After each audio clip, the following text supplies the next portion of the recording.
Mm. Mga violation ko po ay yung mga utos ni mama sa bahay. Ayaw sundin ay kasi matigas ang ulo. Ayun kuya. Yan. Palagi sinasabi ni mama nga yung dapat sundin mo yung anong tinuturo ko sa inyo kasi bukas pag mag-asawa na kayo magagamit mo yun to matutunan mo yan. mm. Yun ang palagi sinasabi niya.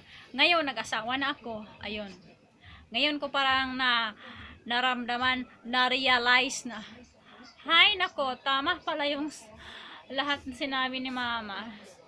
Ngayon naging isang ina na ako. Hay nako, buti pa, mabuti pala yon ginawa ni mama sa akin kasi ngayon nakarelate ako sa lahat na yon, na-apply ko ngayon sa bilang naging isang ina ako. Yun lang po, maraming salamat.